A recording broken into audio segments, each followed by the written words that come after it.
So, thank you for being at the Snowflake Developers Talk. This is the first time of course, always happens to me. Okay, and we don't have a lot of time, so. When we hear the term snowflake, we usually think about the actual thing. And we know that it's unique. It's one of the most marvelous things that nature could give us. But in the recent times or days, we have been applying this to people. And not in a nice way. Wherever we see millennials or the new generations, we are always criticizing or sometimes talking about like they are very sensitive, touchy, it's difficult to get along with them. So now you hear a lot of the new generations. Before we didn't even think about categorizing them as hard as we are doing it today. And suddenly, we are applying labels and we are owning labels.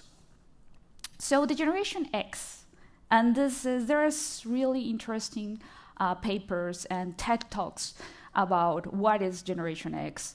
And this is according to people that have studied them. It's the people born between 1980 and 1960 and 1980. Generation M, or millennials, according to them, are the people born between 1980 and 2000. And finally, the new generation is the Generation Z, which is from 2000 onwards. And the thing is that this new generation, it's graduating already, some of them. And so they are joining the workforce. And they are joining our domain. So it's not very rare to see some things changing in our offices. And we are not the only ones that are concerned with it. There's a lot of articles outside. For example, this is Fortune. And forget about millennials. How do we attract this new generation? This is Glassdoor.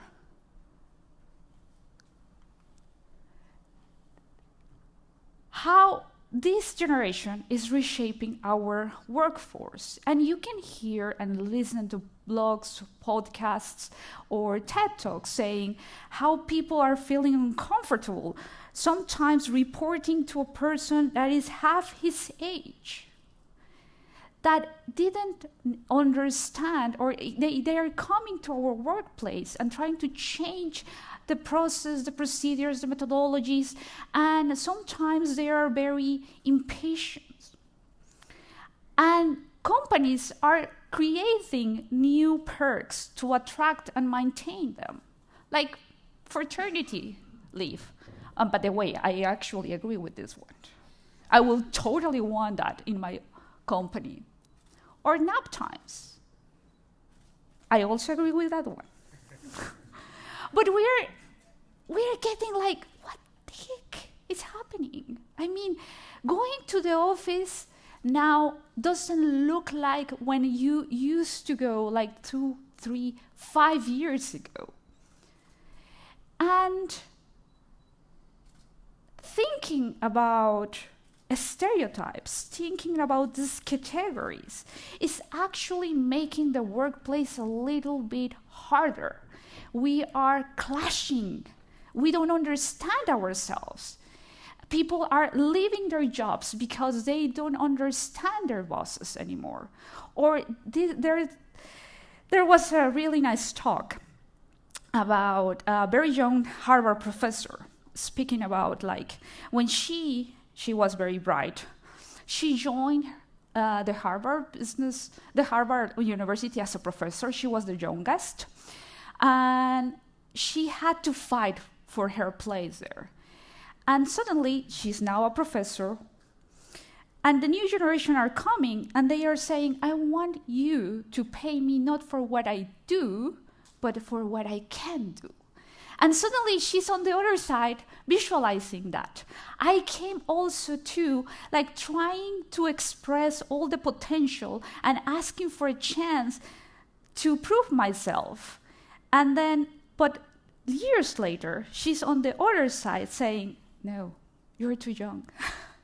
You need to be to prove yourself by doing instead by the potential you have.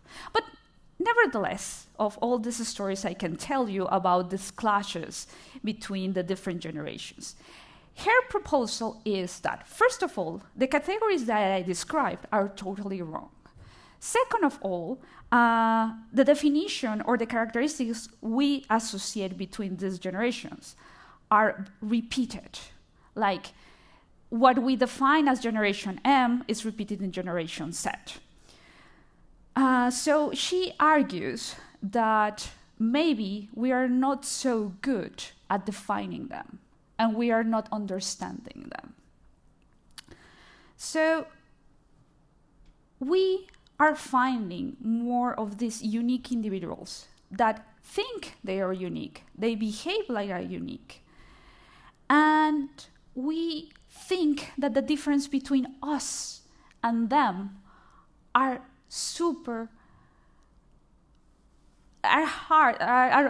very big, long. We are very separate from them. And actually, some of the people I talk and the blogs and the papers and the podcasts I've been listening relate of this challenge that we are facing and we're failing. We cannot integrate. We are not feeling comfortable in our work jobs. We are increasing the burnout. We are leaving the jobs because we cannot interact correctly in our teams. But let me tell you, finding people that think differently in our offices is a fact. Having people from different nationalities is a fact.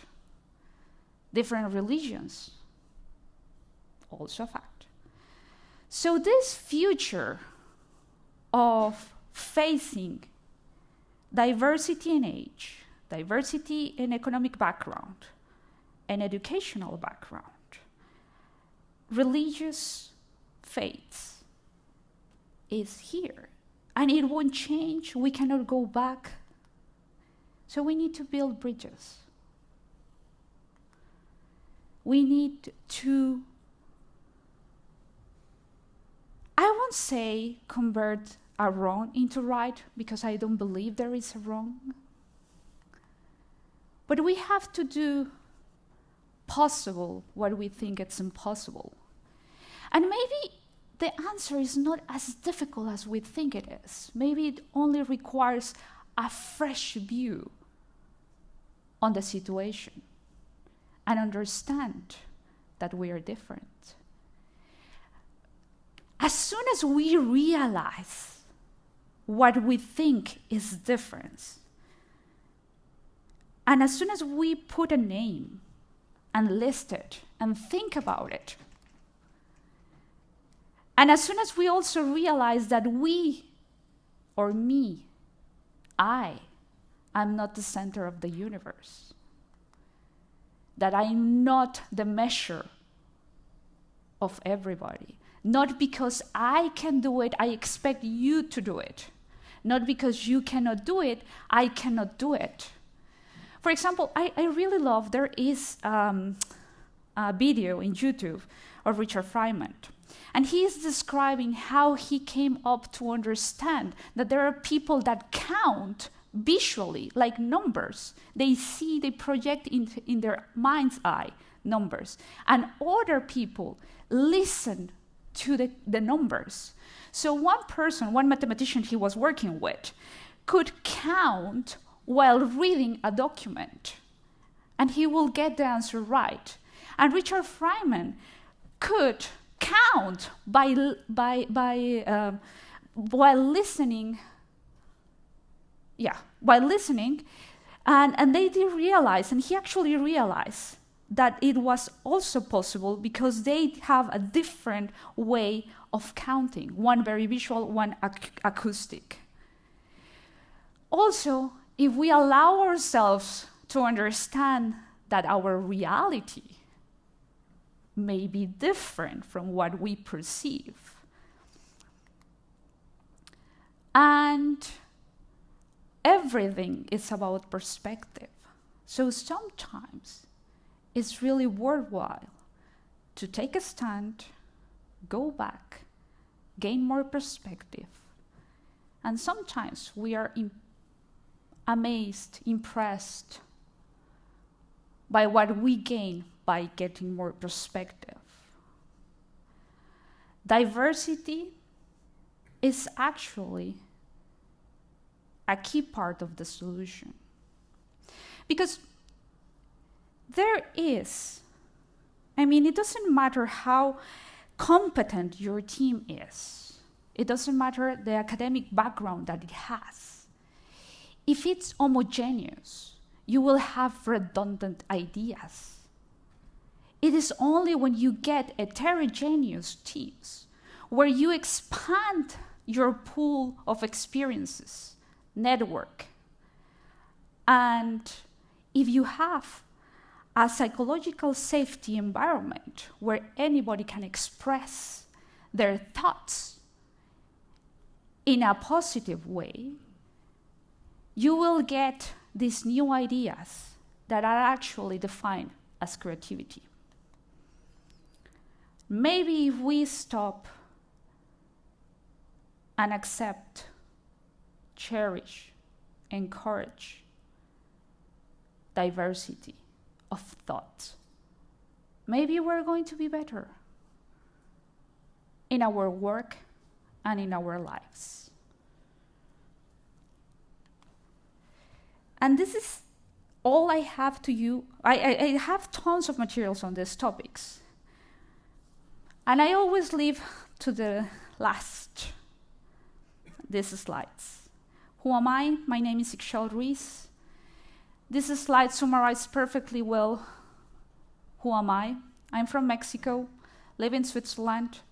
I support a lot of open source projects and the Hacker Garden. I'm a Java champion, a Oracle Groundbreaker ambassador.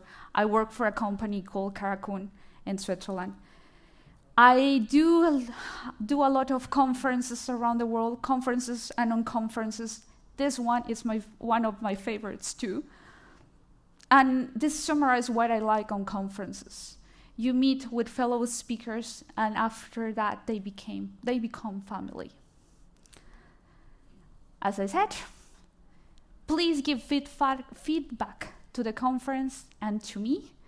There is a tip about the feedback that I will like to receive. Thank you very much. If there is any question, let me know.